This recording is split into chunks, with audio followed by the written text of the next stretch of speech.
हम लोग श्री चैतन्य महाप्रभु के जन्मोत्सव के विषय में श्रवण कर रहे थे। जब श्री चैतन्य महाप्रभु इस जगत में आविर्भूत हुए तो सारे अमंगल दूर चले गए और सारे मंगल उपस्थित हो गए। अमंगल कैसे दूर चले गए? क्योंकि जिस स्थान में भगवान का नाम कीर्तन नहीं होता वहीं पर अमंगल है। जहाँ पर भगवान का नाम कीर्तन होता है वहाँ पर ही सारे मंगल विराजमान रहते हैं। क्यों? क्योंकि भगवान सर्व मंगलमय है और भगवान के नाम में कोई भी भेद नहीं है। इसलिए जहाँ पर भगवान का नाम हो रहा है वहाँ पर साक्षात रूप में भगवान विराजमान है और जहाँ पर भगवान विराजमान है वहीं पर सारे मंगल भी हैं। इसलिए देखो, किसी के घर में जब कोई परेशानी होती है तो वो हरि नाम संकीर्तन करवाते हैं कि नहीं? क्यों कराते? क्योंकि हरि नाम संकीर्तन करने से सारे अमंगल दूर हो जाते हैं। जब सभी देवगणों ने देखा कि श्री चैतन्य महाप्रभु ने अवतार ले लिया है तो सारे देवतागण भी मंगलमयी ध्वनि करने लगे और सर्वतापहारी प्रभु का मुख चंद्र दर्शन करने के लिए सभी देवता भी आ गए। कौन कौन आया? अनंत हरि हरि आदि करी जत देव सबेई नर रूप धरी रे गायेन हरि हरि ग्रहण छल करी लखते के नाही पारे रे। अनंत शेष आए, ब्रह्मा जी आए, शिव जी आए और मुख्य मुख्य देवताओं का नाम ले रहे हैं।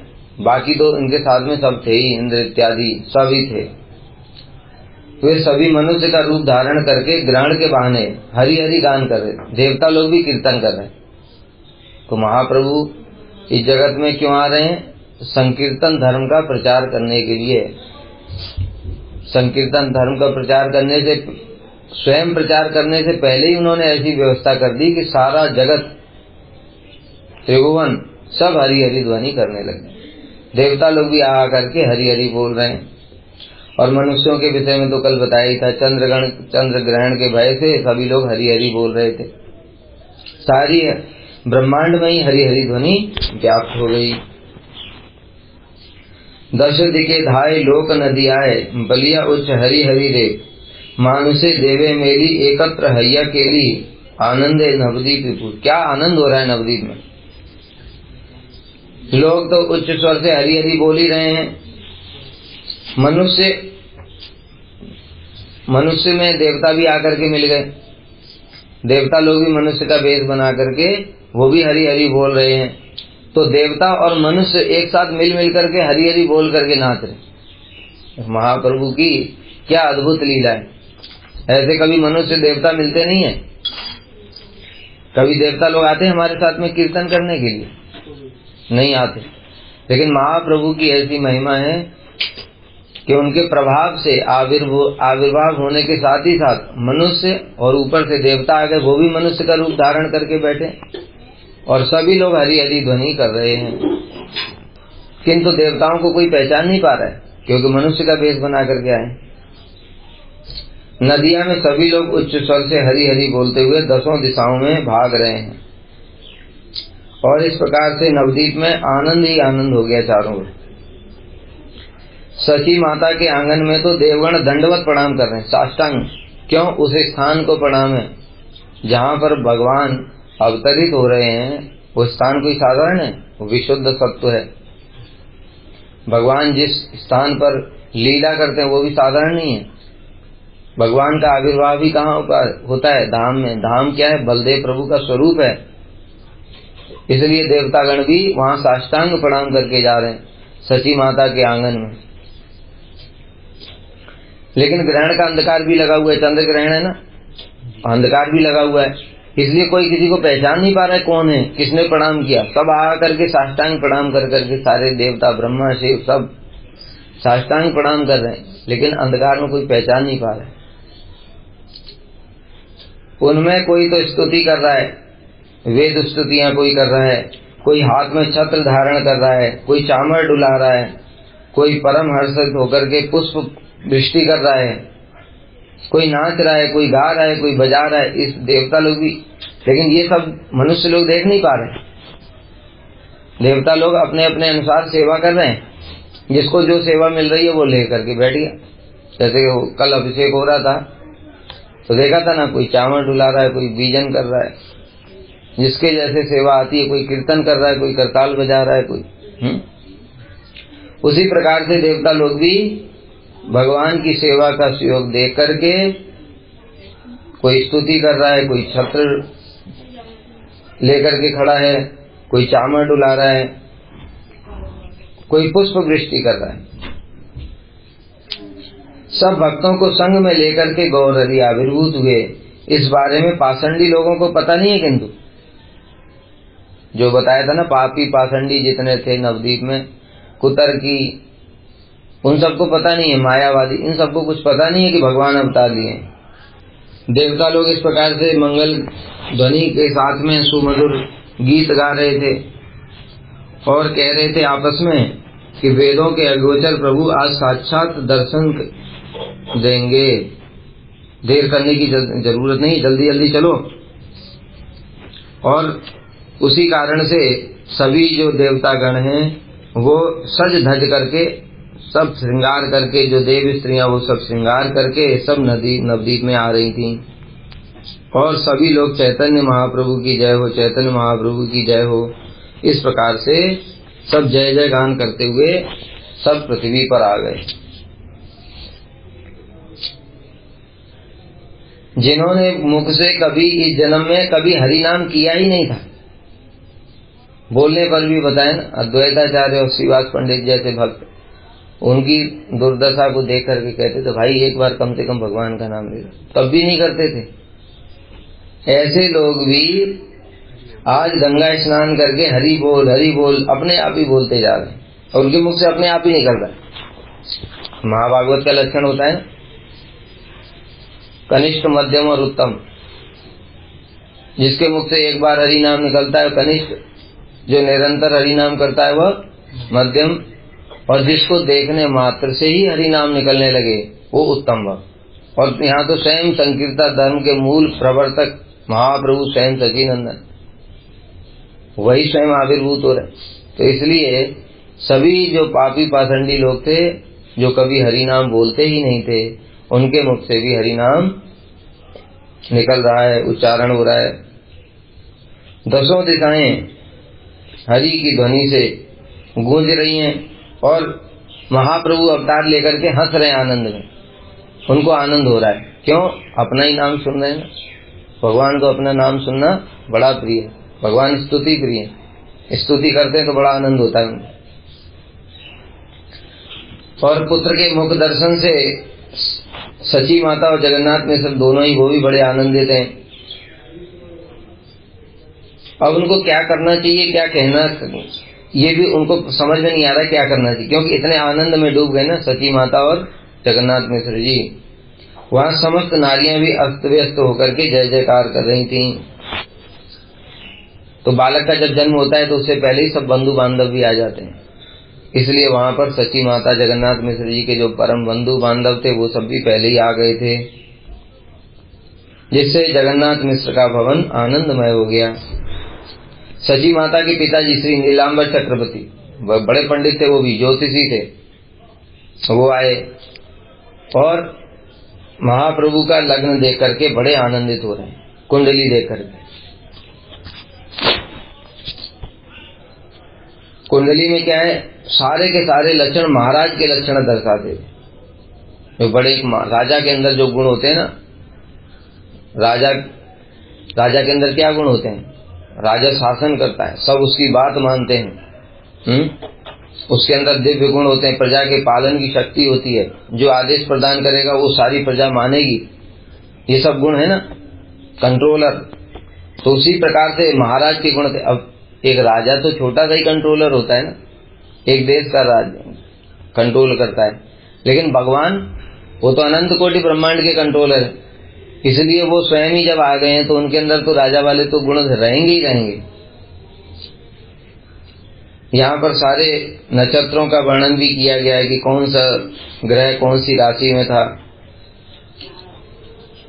जब नीलांबर चक्रवर्ती ऐसा बोल रहे थे कि अरे इसके अंदर तो सारे राजा के गुण हैं, तो लोग सोचने लगे यही बड़ा होकर के राजा बनेगा।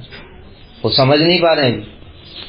क्यों? क्योंकि विप्र राजा गौड़े हईवेक हेन आछे, विप्र भले सही बात जानी व तहा पाछे। कि ऐसी बात प्रचलित थी कि भविष्य में शीघ्र ही एक ब्राह्मण वो गौड़ देश का राजा बनेगा। तो उन्होंने सोचा तो ब्राह्मण ही है और इनके जो कुंडली है उसमें सारे राजा वाले लक्षण भी हैं, तो इसलिए लगता है कि ये जो जगन्नाथ मिश्र का पुत्र है यही राजा बनेगा। इसलिए सब बड़े आनंदित थे। अब उन्होंने फिर लग्न के बारे में बताया। श्री नीलांबर चक्रवर्ती महाज्योति परम ज्योतिषी थे। बृहस्पति जिनिया हईवे विद्यावान, अल्पे हईवे सर्वगुणे निदान। कि इसके अंदर राजतुल्य सर्वोत्तम गुण तो है ही, और विद्या और पांडित्य में भी कोई साधारण नहीं है। ये बृहस्पति को भी जीतने वाला होगा। ये बालक विद्या में बृहस्पति को भी जीतने वाला होगा, और थोड़े ही समय में सारे गुणों का भंडार हो जाएगा। तो महाप्रभु ने बृहस्पति को जीता कि नहीं? श्री सार्वभौम भट्टाचार्य कौन है? बृहस्पति तो हैं। जब सार्वभौम भट्टाचार्य जगन्नाथपुरी में थे उस समय श्री चैतन्य महाप्रभु जब गए थे, जगन्नाथ जी के दर्शन करके व्याकुल हो गए, मूर्छित होकर के गिर पड़े। तो उस समय जो वहाँ मंदिर के सेवक लोग थे उनको उठा करके बाहर करने वाले थे, किंतु सार्वभौम भट्टाचार्य ने उनके जब शरीर में दिव्य लक्षण देखे अष्ट सात्विक विकार के, तो समझ गए साधारण नहीं, क्योंकि सार्वभौम भट्टाचार्य तो बृहस्पति हैं और सारे शास्त्र जानते हैं, उन्होंने पढ़े हुए हैं कि किस किस प्रकार के लक्षण प्रेम के लक्षण हैं। तो देखा कि इनके शरीर में तो प्रेम के लक्षण है, साधारण नहीं है। इसलिए उनको कहा कि चलो मेरे घर में ले चलो, इनको अपने घर में ले आए। बाद में उनको पता चला कि ये तो नीलांबर चक्रवर्ती का नाती हैं। नीलांबर चक्रवर्ती उनके नाना जी महाप्रभु के।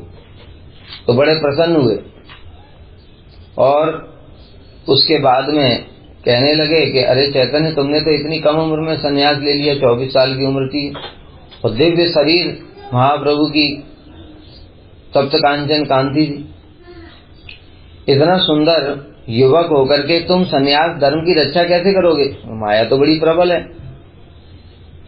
इसलिए तुम संन्यास धर्म की रक्षा कैसे करोगे?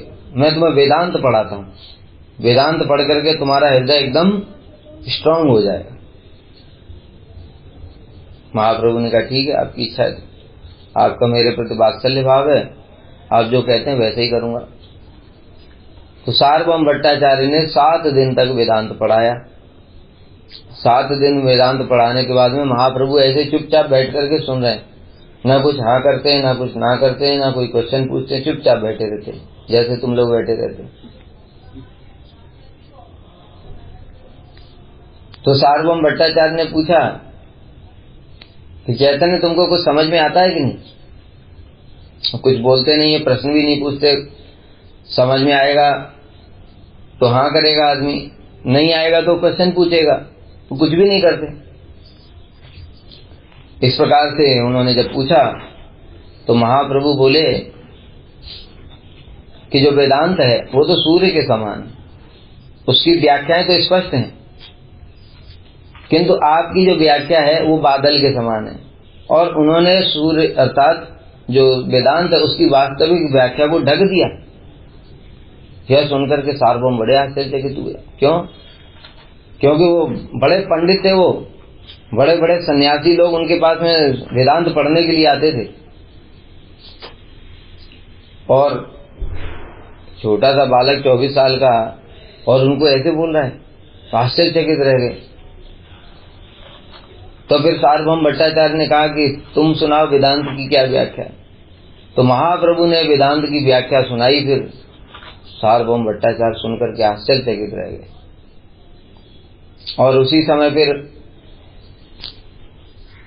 एक श्लोक था, सार्वभौम भट्टाचार्य ने कहा इसकी व्याख्या करो। आत्मा रामस्य मुनयो निरगंथा फिर क्रमे कुर्वन्त हेतु किम भक्तिम इत्थम भूत गुणो हरि। कि आत्मा राम जो मुनि होते हैं निर्ग्रंथाभिरूप में, जिनकी समस्त ग्रंथियां अर्थात समस्त अविद्या की ग्रंथियां सब नष्ट हो चुकी हैं, आत्मा में ही रमण करते हैं, किसी और चीज की जरूरत ही नहीं उनको, वो भी भगवान के गुणों से आकर्षित होकर अपने आत्मा राम गुण को छोड़ करके भगवान का भजन करते हैं। ऐसे भगवान के गुण हैं। इत्थम भूत गुणो हरि, भगवान के ऐसे दिव्य गुण। इस श्लोक की व्याख्या करो तो महाप्रभु ने कहा पहले आप करो, तो श्री सार्वभौम भट्टाचार्य ने 8 प्रकार की व्याख्या कर दी और श्री चैतन्य महाप्रभु ने फिर उनकी एक भी व्याख्या को स्पर्श किए बिना ही 16 प्रकार की व्याख्या कर दी। यह देख करके तो सार्वभौम भट्टाचार्य आश्चर्यचकित रह गए, क्योंकि किसी मनुष्य में इतनी शक्ति नहीं है कि एक भी उनकी व्याख्या को स्पर्श भी नहीं किया महाप्रभु ने सार्वभौम भट्टाचार्य, और 16 प्रकार की नई व्याख्या कर दी। तब वो समझ गए ये स्वयं भगवान है, और फिर श्री चैतन्य महाप्रभु की बड़ी स्तुतियां की। तब महाप्रभु ने उनको षड्भुज रूप दिखाया। तो इस प्रकार से बृहस्पति को शास्त्रार्थ में परास्त कर दिया महाप्रभु। इसलिए जन्म कुंडली में ही श्री नीलांबर चक्रवर्ती बता रहे हैं कि यह विद्या में तो परम पंडित होगा, साक्षात बृहस्पति को भी जीतने वाला होगा बालक। उसी समय वहां पर एक विप्र भी उपस्थित थे। वो विप्र भी बड़े ज्योतिषी थे और भक्त भी थे, इसलिए उन्होंने भी भविष्य के विषय में बताया, प्रभु के भविष्य के विषय में बताया।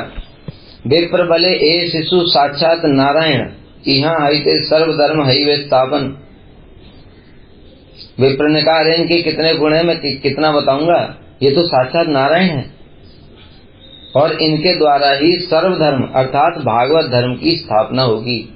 बताया ना उस समय कैसी स्थिति थी भारतवर्ष की। भागवत धर्म तो बिल्कुल ही लुप्त हो गया था, कोई भजन ही नहीं करता था। जो गीता और भागवत पढ़ाते थे वो भी भक्ति की बात नहीं करते थे, वो भी गीता और भागवत को कैसे पांडित्य की तरह पढ़ाते। पांडित्य की तरह कैसे होता है गीता भागवत पढ़ाना, कि कोई एक श्लोक है जैसे यही अभी बताया, आत्मा रामस्य मुनियो निर्गंध। अब ये आत्मा राम जो शब्द है इसकी 10-15 प्रकार की व्याख्या कर डाली। अरे उसका मुख्य क्या है ये नहीं बताएंगे, आत्मा राम जो शब्द है उसकी 15-16 प्रकार की व्याख्या कर डाली। ये है पांडित्यपूर्ण व्याख्या भागवत। लेकिन भक्तिपूर्ण भागवत क्या है कि भाई इसमें मुख्य बात ये है कि जो भगवान है उनके गुण इतने अधिक हैं, इतने आकर्षक हैं। आत्मा राम गणाकर्षी भगवान का एक गुण, भगवान के गुण इतने आकर्षक हैं कि ये जो आत्मा राम मुनि हैं, जिनको इस जगत में किसी चीज की जरूरत नहीं है, जो अपने आत्मा में ही रमण करके आनंद में सब समय डूबे रहते हैं, तो जो सब समय आनंद में डूबा है वो उसको छोड़ करके दूसरे की ओर क्यों जाएगा। लेकिन भगवान के गुण इतने आकर्षक हैं कि उन आत्मा राम मुनियों को भी आकर्षित कर लेते हैं और वो अपने आत्मा रामता को छोड़ देते हैं और भगवान का भजन करने लगते हैं। मुख्य बात यह है कि भगवान की भक्ति में इतना अधिक आनंद है कि जो आत्मा रामता का आनंद है उसको वो छोड़ देते हैं।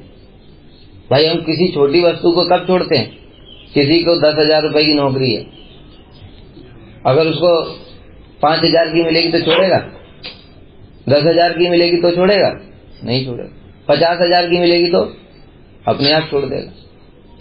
क्यों छोड़ देगा, क्योंकि उच्च श्रेष्ठ वस्तु मिल रही है।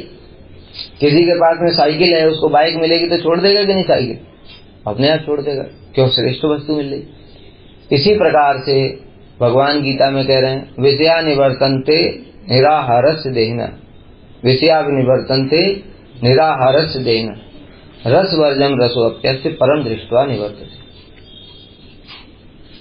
कि जब किसी को उत्तम रस की अनुभूति हो जाती है तो वो निम्न रस को अपने आप ही छोड़ देता है, अपने आप छोड़ देता है। तो उसी प्रकार से जो आत्मा राम मुनि हैं उनको आत्मा में जब रमण करते हैं, आनंद लेते हैं, तो उसमें बहुत आनंद है उनको, क्योंकि जगत में और किसी चीज की जरूरत ही नहीं। जब दूसरी चीजों पर हमारा आनंद डिपेंडेंट होता है तो जब तक वो वस्तु है तब तक आनंद होगा, वस्तु नहीं है तो फिर आनंद खत्म। मोबाइल में किसी को बड़ा आनंद हो रहा है, किसी को आईफोन है, बड़ा चकाचक फोन है, अगर वो आईफोन चोरी हो गया तो आनंद खत्म, उल्टा दुख आ गया तो उसको 1-1.5 लाख का रुपया नुकसान हो गया। प्रत्येक वस्तु जगत में ऐसी, कार है, गाड़ी है, बंगला है, मनुष्य है, किसी से प्रेम करता है, जब तक वो है तब तक आनंद है, वो दूर चला गया तो आनंद खत्म, दुख हो गया, या मर गया तो आनंद खत्म। यानी कि प्रत्येक जो इस जगत में आनंद है वो किसी पर डिपेंडेंट है। उससे बढ़कर के आनंद आत्मा में ही रमण करते हैं, वो किसी चीज की जरूरत ही नहीं, अपनी आत्मा में ही आनंद लेते हैं, इसलिए परम आनंद सब समय निमग्न रहते हैं। लेकिन उससे भी बहुत कोटि कोटि गुना जब उनको आनंद प्राप्त होता है, वो कैसा आनंद है? भगवान की भक्ति का आनंद। तब वो अपने उस आत्मा राम वाले गुण को छोड़ देते हैं, कहते ये बेकार है, और भगवान का भजन करने लगते हैं कि इसमें जो आनंद है वही वास्तविक आनंद है। इसका वर्णन भी आता है, कितने सारे भागवत में ही प्रमाण है। चतुर्सेन पहले आत्मा राम मुनि थे, आत्मा में ही रमण करते थे, किंतु ब्रह्मा जी की प्रार्थना से भगवान ने उन पर कृपा की और अपने चरणों में चढ़ी हुई तुलसी की मकरंद की सुगंध को वायु के द्वारा उनके पास पहुंचा दिया। जैसे ही उनके नाक में वो गंध गई, उनका चित्त शुद्ध हो गया। तस्यारविंद नयनस्य पदारविंद किंजल मिश्र तुलसी मकरंद वायु अंतर्गत स्विवरण चकार तेषाम संक्षोभम जुषामपि चित्त तनवो। क्या बता रहे हैं? भगवान के चरणों में चढ़ी हुई तुलसी की मकरंद को लेकर के जब वायु आई और उनकी नाक में जैसे ही प्रवेश किया, अंतर्गतः संक्षोभम, उनका जो हृदय था वो क्षुब्ध हो गया, समाधि टूट गई, इतना श्रेष्ठ गंध थी वो। तो सोचो साक्षात भगवान कैसे होंगे, ये देखने के लिए कि अरे केवल भगवान के चरणों में चढ़ी तुलसी की सुगंध इतनी श्रेष्ठ है कि हमारा जो समाधि थी वो भंग हो गई इससे, इतना श्रेष्ठ, तो साक्षात भगवान कैसे होंगे। इसलिए उनके दर्शन के लिए वो फिर अपनी आत्मा रामता को छोड़ करके वैकुंठ गए, और फिर उन्होंने वो छोड़ करके भगवान का भजन किया। सुखदेव गोस्वामी के लिए भी ऐसा ही है। सुखदेव गोस्वामी जन्म से ही परमहंस, जन्म लेते ही 16 साल के सीधे जंगल की ओर भाग गए। व्यास जी पीछे से चिल्ला रहे, हा पुत्र हा पुत्र। सुखदेव गोस्वामी सुन ही नहीं रहे, वो जंगल में चले गए, कहते माया में नहीं फंसूंगा इन चक्करों में। लेकिन जब भगवान के गुण सुने, पहले भगवान का स्वरूप सुना, फिर उसके बाद में भगवान के गुण सुने, तो सब छोड़ के अपनी आत्मा रामता को छोड़ करके भगवान का भजन करने लगे। और फिर उन्होंने व्यास जी से प्रेम पूर्वक आनंद में बैठ करके भागवत सुना, और वो भागवत सुन करके फिर सारे जगत में उस भागवत का प्रचार किया। और स्वयं सुखदेव गोस्वामी कह रहे हैं, परिनिष्ठितो अपि नैर्गुण्य उत्तम श्लोक लीलिया गृहीत चेता राजर से आख्यानम यदधीतमान। परिनिष्ठितो अपि नैर्गुण, मैं निर्गुण में प्रतिष्ठित था, आत्मा राम था पूरा, लेकिन उत्तम श्लोक लीलिया, भगवान की जब लीला सुनी तो वो आत्मा राम को छोड़ करके मैं भी भगवान की लीला कथा करने लगा। तो इसलिए जो आत्मा राम मुनि हैं वो भी भगवान का भजन करते हैं अपनी आत्मा रामता के गुण को छोड़ करके। ये है भक्ति की व्याख्या। जो भागवत पढ़ाते थे उस समय वो कैसी व्याख्या करते थे कि आत्मा राम शब्द के 16 प्रकार के कितने अर्थ बता देंगे, लेकिन भक्ति की बात नहीं पता उनको। तो इसलिए जो गीता भागवत पढ़ाते थे वो भी भक्ति नहीं जानते थे, पढ़ा रहे हैं भक्ति का ग्रंथ, लेकिन व्याख्या करते हैं पंडितों वाली, क्योंकि उनको खुद ही भक्ति नहीं पता है।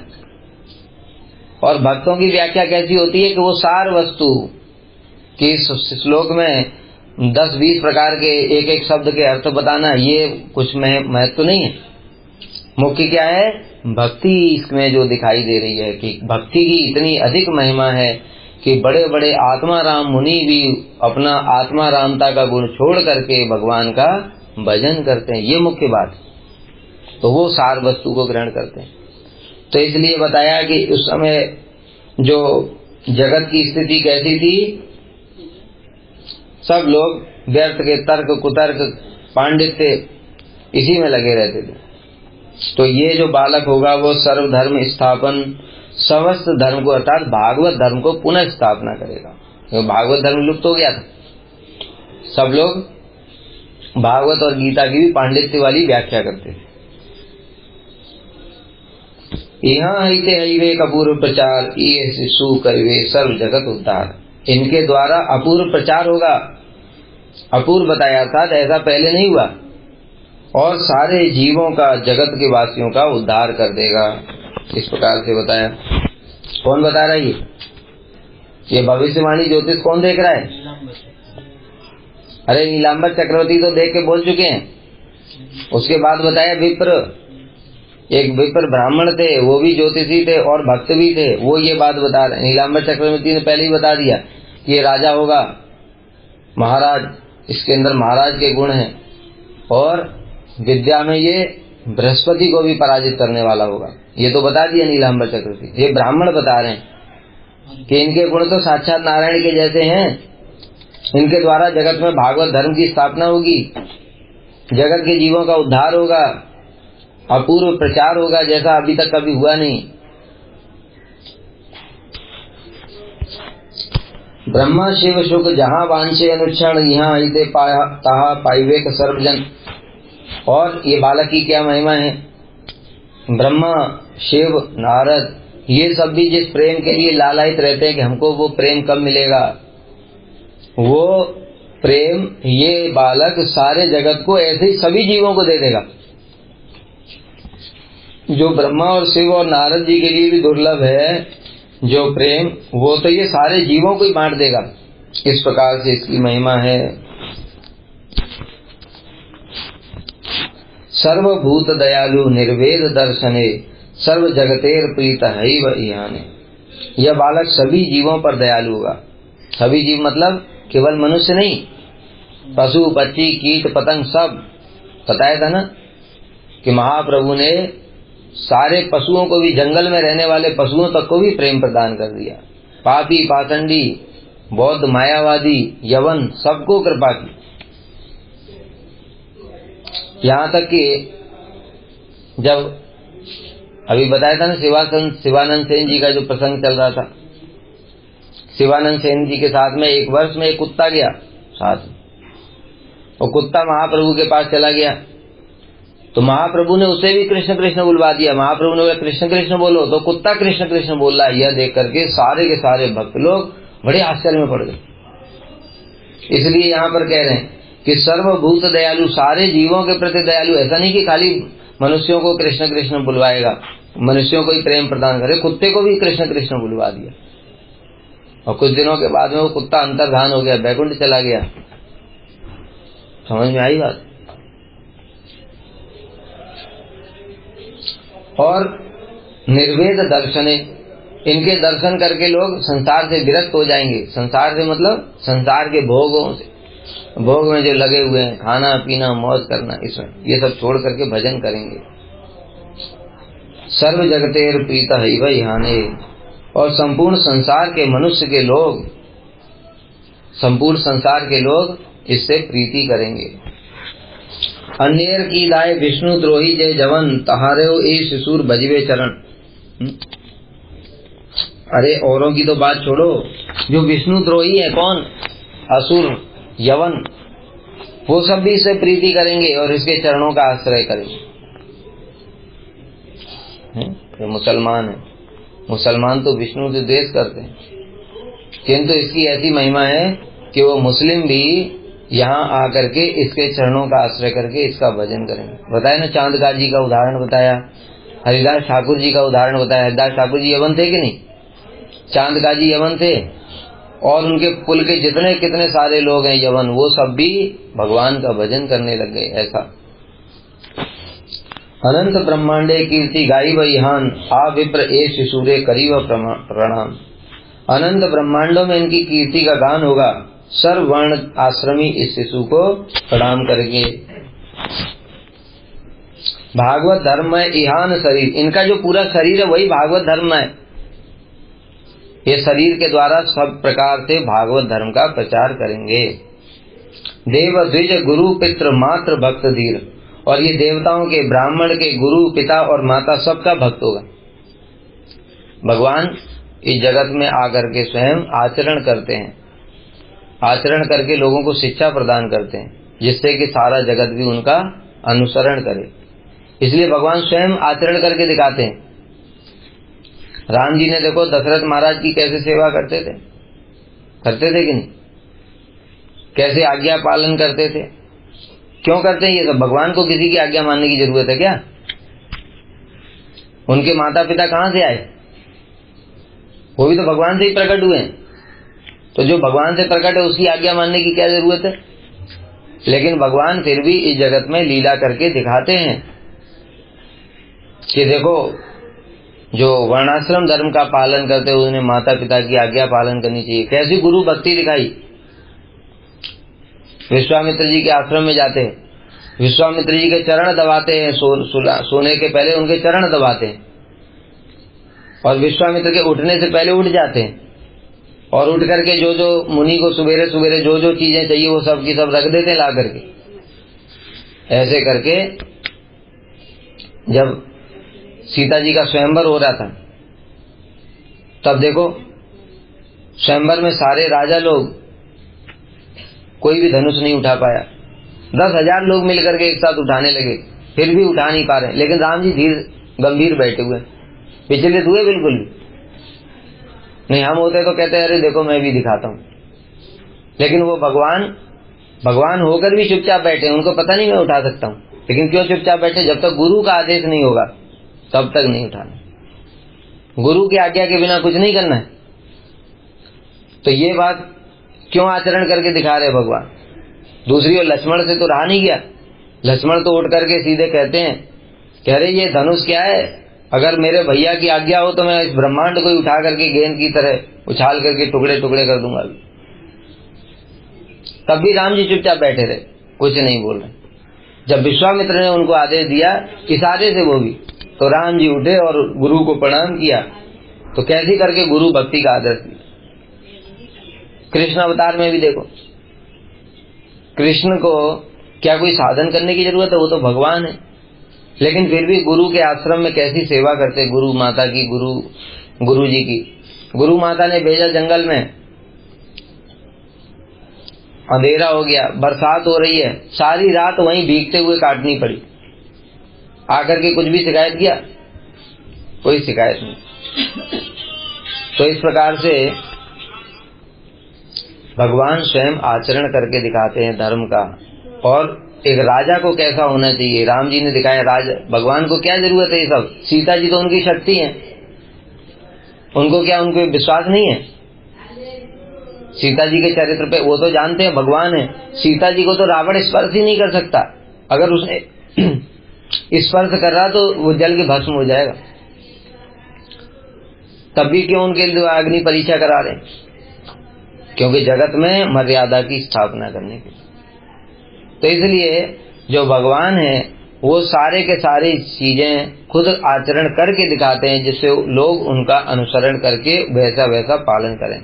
यदि यदि आचरित श्रेष्ठ तत्तद देवेतरो जना सयत प्रमाणम कुरुते लोकस तदनुवर्तित। जैसा जैसा श्रेष्ठ लोग आचरण करते हैं, जगत के लोग भी उसका अनुसरण करते हैं। इसलिए भगवान स्वयं देव द्विज गुरु पितृ मात्र भक्त ये सब इनकी सेवा करके दिखाते हैं। विष्णु जैन अवतरी लयोयान धर्म सही मत ए शिशु करवे सर्वकर्म। जिस प्रकार से विष्णु भगवान अवतीर्ण होकर के अपने आचरण के द्वारा धर्म की स्थापना करते हैं, इसलिए महाप्रभु ने कैसा सन्यासी धर्म का दिखाया। एक सन्यासी को कैसा होना चाहिए? जमीन पर सोते हैं, थोड़ा सा खाते हैं, कोई भी भोग की बस, यहाँ तक कि जो जमीन पर सोते हैं भूमि पर, तो उनके पीठ में चुभता है ना, जमीन तो चुभती है। तो श्री स्वरूप दामोदर गोस्वामी ने एक उनके लिए जो जगदानंद जी ने वो दिया था गद्दा, रुई का बना, पतला सा गद्दा था कि इससे कम से कम जमीन चुभेगी नहीं। तो मना कर दिया उन्होंने, नहीं मुझे नहीं चाहिए, ये सन्यासी का धर्म नहीं, सन्यासी को भूमि पर सोना चाहिए। अपना बस एक कपड़ा ऐसा ये गलवस्त्र ऐसे बिछा लेते, जमीन उसी पे सो जाते। स्वयं बताओ बैकुंठ के नाथ है वो। सहस्रत लक्ष्मी सहस्रत सत संभ्रम से विमानम, लाखों लाखों लक्ष्मियां उनकी सेवा करती, लेकिन जमीन पर कपड़ा बिछा करके सो रहे। सन्यासी का आचरण करके दिखाया। भक्तों को पीठा पाना और बढ़िया बढ़िया सब जितने भी हैं वो सब देते हैं, और खुद सूखा साग खाते हैं। इस प्रकार से उन्होंने सन्यासी का आचरण करके दिखाया। तो इसलिए जिस प्रकार से भगवान विष्णु अवतीर्ण होकर के आचरण करने द्वारा धर्म स्थापना करते हैं, उसी प्रकार से यह बालक भी धर्म स्थापना करेगा। और इसके जितने गुण हैं उनको वर्णन करने की शक्ति किसमें है? धन्य तुम्ही मिश्र पुरंदर भाग्यवान, जार ए नंदन तारे रहु को प्रणाम। हे मिश्र जी, आप धन्य हैं जिनका ऐसा पुत्र है, आपको मेरा प्रणाम है। इस प्रकार से वो ब्राह्मण फिर खुद ही प्रसन्न होकर के कहने लगा, अरे मैं कितना भाग्यशाली हूँ जो ऐसे बालक की जन्म पत्री देख रहा हूँ, मेरा परम सौभाग्य। जैसे गर्गाचार्य जी को बुलाया भगवान का नामकरण करने के लिए, तो गर्गाचार्य जी धन्य हुए कि भगवान धन्य हुए? गर्गाचार्य जी धन्य हो गए। क्या परम सौभाग्य है, स्वयं भगवान का नामकरण करने का सुयोग मिल रहा है। उसी प्रकार से ये ब्राह्मण भी बोल रहे हैं कि श्री, और फिर उन्होंने बताया श्री विश्वम्भर नाम हईवे यहाँ, इनका नाम होगा श्री विश्वम्भर। विश्वम्भर क्यों? विश्व का भरण पोषण करने वाले। विश्व का भरण पोषण कैसे करेंगे? खिला पिला करके, भंडारा लगाएंगे अन्न डाल का। प्रेम भक्ति के द्वारा ही आत्मा का भरण पोषण होता है। शरीर का भरण पोषण करने से कुछ लाभ नहीं है, इसको तो एक दिन जला ही देंगे। इसलिए आत्मा की ओर ध्यान देना चाहिए। आत्मा का भरण पोषण करो, उस पर ध्यान दो। शरीर का तो भरण पोषण सब पशु भी कर ही रहे हैं, कैसे कैसे कर लेते कि नहीं। इसलिए इनका नाम विश्वम्भर होगा, क्योंकि सारे जगत को प्रेम भक्ति प्रदान करेंगे। याने बलिवे लोग नवदीप चंद्र ए बालके जानी केवल परान, इनको लोग नवदीप चंद्र भी बोलेंगे, और यह बालक परम आनंदमय होगा, ऐसा जानना होगा। हे न रसे पाछे है दुखेर प्रकाश, अतएव ना कैला प्रभु संन्यास। ब्राह्मण बड़े चतुर हैं, कितना सारा गुण बता रहे हैं। माता पिता को अभी संतान का जन्म हुआ, माता पिता को आनंद दे रहे हैं, इनके इतने सारे गुण बता रहे हैं, इतनी महिमा बता करके अगर ये बता दिया कि संन्यास ले लेगा तो माता पिता को तो दुख हो जाएगा। इतना सर्वगुण संपन्न बालक जाकर के संन्यास लेकर के चला जाएगा घर से, तो इसलिए माता पिता को दुख ना हो, इसके लिए ब्राह्मण ने आगे की बात नहीं बताई, केवल जो गुण थे महाप्रभु के वही बताए, और संन्यास वाली बात बिल्कुल छुपा ली। सुनी जगन्नाथ मिश्र पुत्रेर आख्यान, आनंदे विह्वल विप्रे जीते चाहदा। यह सुनकर के जगन्नाथ मिश्र जी बड़े आनंद से व्याकुल हो गए, और वो विप्र को दान देने की इच्छा कर रहे हैं ब्राह्मण को। लेकिन ब्राह्मण वो तो खुद ही गरीब है, जगन्नाथ मिश्र जी तो गरीब है। नंद बाबा ने जब कृष्ण का जन्म हुआ था तो नंद बाबा ने तो इतना भर भर के दान दिया था ब्राह्मणों को, ब्राह्मण ले नहीं जा पा रहे थे, बस बस कह रहे थे, सोना चांदी हीरे जवाहरात देते जा रहे थे, और फिर भी उनको संतुष्टि नहीं हो रही। कितनी गाय दान कर दी, कितना सोना चांदी सब दान कर दिया, लेकिन फिर भी उनको संतुष्टि नहीं हो रही। लेकिन जगन्नाथ मिश्र जी वो तो गरीब हैं, धन देने की इच्छा प्रकट कर रहे हैं, किंतु किशु नहीं सुदरिद्र तथापि आनंदे विप्रेण चरणे धरी मिश्र चंद्रकांत। देने के लिए तो कुछ है नहीं, लेकिन आनंद बहुत हो रहा है। तो अंत में जब कुछ दे नहीं पाए तो क्या किया उन्होंने? ब्राह्मण के चरण ही पकड़ लिए, और चरण पकड़ करके आनंद में व्याकुल होकर के रोने लगे मिश्र जी। सेह विप्र कांदे जगन्नाथ पाए धरी, आनंदे सकल लोग भले हरिहर। अब वो विप्र तो साधारण नहीं है, वो जानता है कि इनका पुत्र तो स्वयं भगवान है, ये मेरे चरण पकड़ रहे हैं। इसलिए उन्होंने, ब्राह्मण ने भी क्या किया, जल्दी से उनके चरण पकड़ लिए, और जगन्नाथ मिश्र जी उनके चरण पकड़ रहे हैं और वो उनके चरण पकड़ रहे, दोनों एक दूसरे के चरण पकड़ करके व्याकुल होकर के रो रहे हैं आनंद में, और सब लोग हरि हरि हरि हरि इस प्रकार से ध्वनि कर रहे हैं। दिव्य कोष्ठी सुनी जत बांधव सकल, जय जय दिया सब करे न मंगल। और इस प्रकार से आनंद से जय जयकार होने लगी। चारों ओर मृदंग, सहनाई, बंसी ये सब बजने लगे। देव स्त्रिय नर स्त्रिय न पारी चिन्हते, देवे नरे एकत्र हिल भाल मते। देवताओं की स्त्रियां भी आ गईं मनुष्य का रूप धारण करके, बताया था ना। क्यों? उपहार देने के लिए आई। सब भगवान का जन्म हुआ तो उपहार देने के लिए आई। और मनुष्य स्त्रियां भी आई। कौन देव है कौन मनुष्य है कोई पहचान नहीं पा रहा है।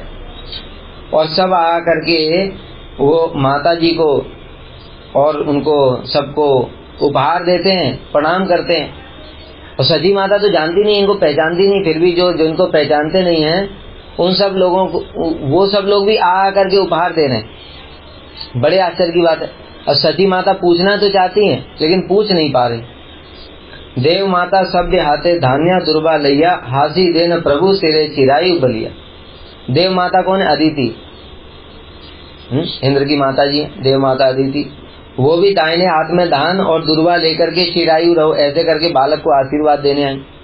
और सची माता सोच रही ये कौन है, इनको तो पहले कभी देखा नहीं, लेकिन आशीर्वाद दे रही ना बच्चे को, तो अच्छा तो लग रहा है। मेरे पुत्र को चिरायु दीर्घायु।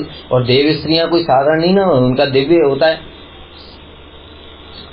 उनका जो कलेवर है वे मनुष्य रूप धारण करने पर भी दिव्य होता है। तो जैसे देव स्त्री आ रही हैं तो सची माता को बड़ा अच्छा तो लग रहा है, कितनी सौभाग्यवती स्त्री आशीर्वाद दे रही है।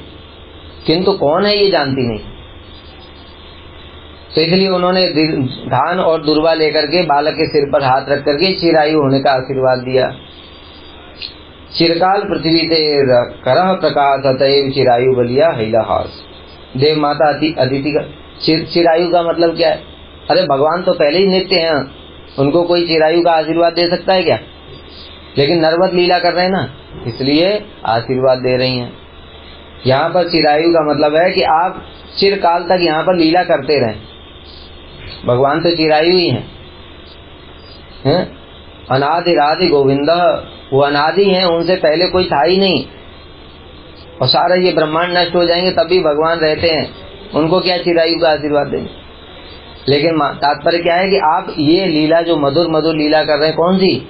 अभी जन्म हुआ होने से पहले ही तो हरि बोल सारा ब्रह्मांड में गूंज गया ये लीला। फिर आप अभी संकीर्तन धर्म का प्रचार करेंगे, जीवों का प्रेम प्रदान करेंगे, ये सब लीला आप लंबे समय तक करते रहें, इस प्रकार से आशीर्वाद दिया। अपूर्व सुंदरी सब सची देवी देखे, वार्ता जिज्ञासित कारो ना इसे मुखे। बताए तो देव स्त्रियां मनुष्य तो बनकर के आ गई, लेकिन फिर भी उनका तेज तो विद्यमान रहेगा ना, तेज तो विद्यमान रहेगा। तो इसीलिए जो अदिति माता है और जो देव स्त्रियां हैं अपूर्व सुंदरी हैं, शरीर से कांति निकल रही है। तो सची माता देख रही आश्चर्य से कौन कौन आ रहा है, बालक को आशीर्वाद देने के लिए पता नहीं चल रहा है, लेकिन फिर भी बड़ी आनंदित हैं। बोलना चाहती है, पूछना चाहती हैं आप कौन है, लेकिन पूछ नहीं पा रही। सचीर चरण दूली लय देवी गण, आनंदे सचीर होके नाज सवच।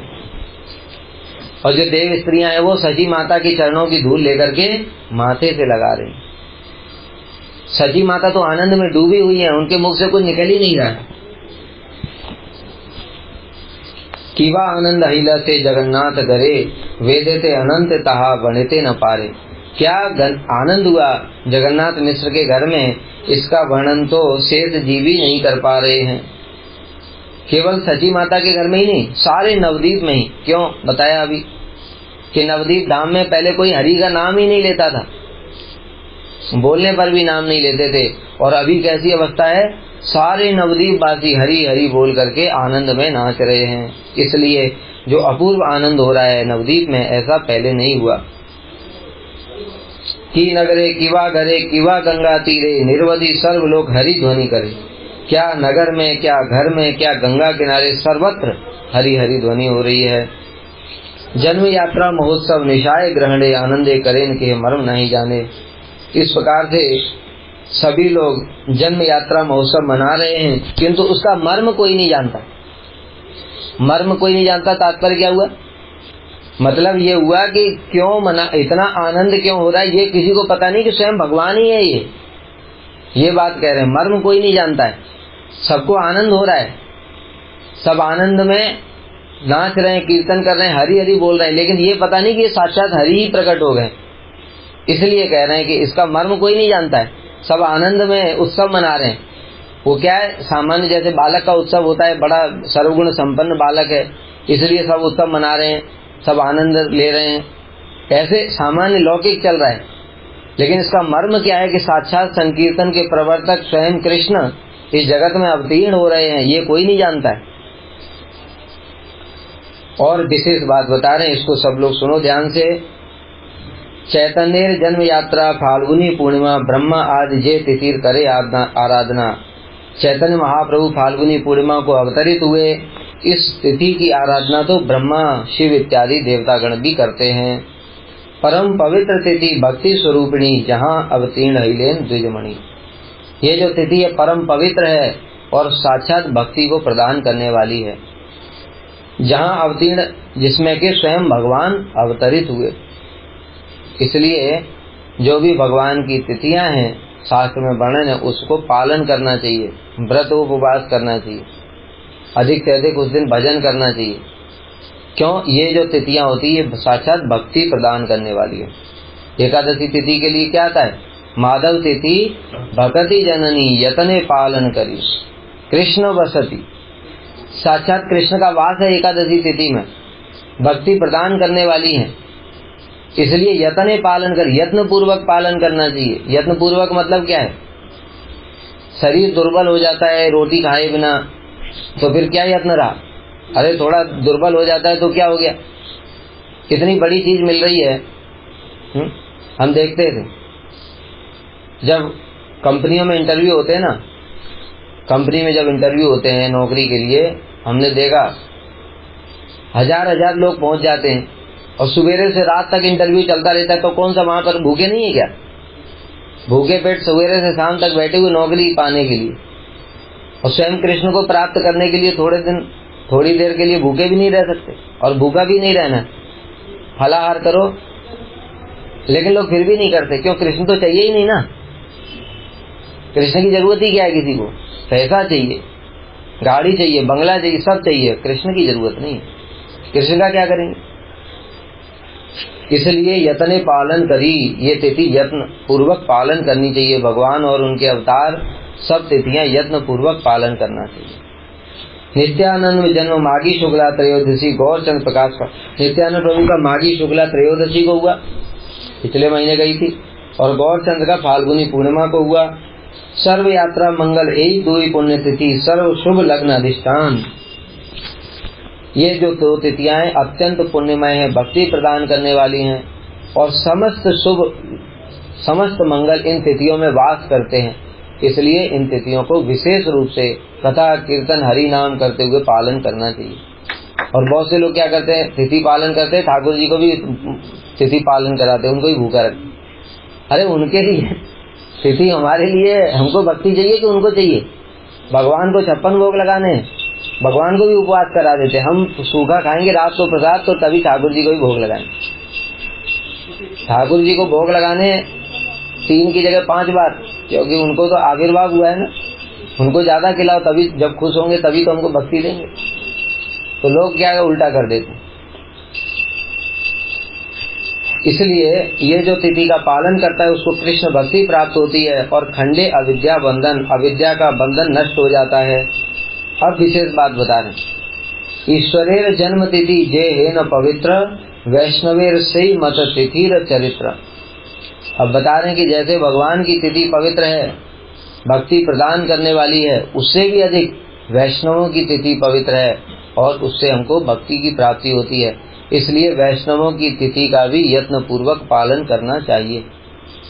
इसलिए श्री जगन्नाथ दास बाबा जी महाराज ने श्रील प्रभुपाद को बोला कि तुम वैष्णव मतानुसार पंजिका बनाओ।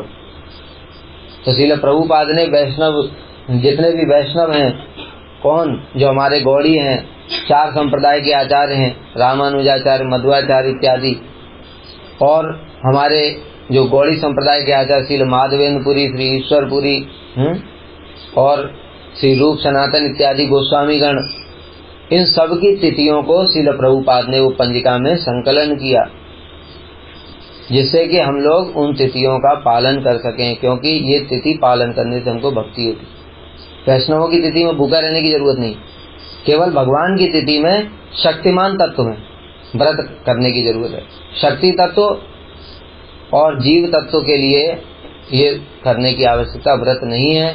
तिथि पालन कैसे करना पड़ता है? उत्सव करो, कथा करो, कीर्तन करो, उनकी महिमा गुणगान करो। क्योंकि ये वैष्णव लोग इस जगत में क्यों आए? हमको भक्ति देने के लिए। उन्होंने आकर के इस जगत में बहुत सारा आचरण करके दिखाया, बहुत सारी शिक्षाएं प्रदान करके गए। उन शिक्षाओं को पालन करो, यही उनकी तिथि का पालन करना है। उनकी शिक्षाओं को ग्रहण करना ही तिथि का सर्वोत्तम पालन। और कोई कुछ भी नहीं कर सकता, कथा नहीं सुन सकता, कीर्तन नहीं कर सकता, उनकी महिमा भी जानता नहीं है, तो कम से कम उनका नाम लेकर के जयगान कर दो। इसलिए पंजिका बनाया कि कम से कम सवेरे देख करके उसको एक बार, जो वैष्णवों की तिथि है उनका नाम लेकर के उनकी जय दे दो। उनका स्मरण करने से ही तिथि पालन हो जाता है। तो इसलिए बड़ा बड़ा अनुष्ठान, जिसकी जैसी सामर्थ्य है, जिसकी सामर्थ्य अनुष्ठान करने की, वो अनुष्ठान करे। वैष्णवों को निमंत्रण दे, भंडारा करते हैं हम लोग। हमारे गुरुवर्ग की जब तिथियां होती हैं, आविर्भाव तिरोवा, उसमें भंडारा करते हैं। लेकिन किसी का उतना सामर्थ्य नहीं है तो कथा कीर्तन करे, उनकी महिमा गान करे। उतना भी नहीं है तो कम से कम उनका नाम लेकर के जयगान करे। इससे भी तिथि पालन करना हो जाता है। बोलो श्री सच्चिदानंद गौर हरि की जय।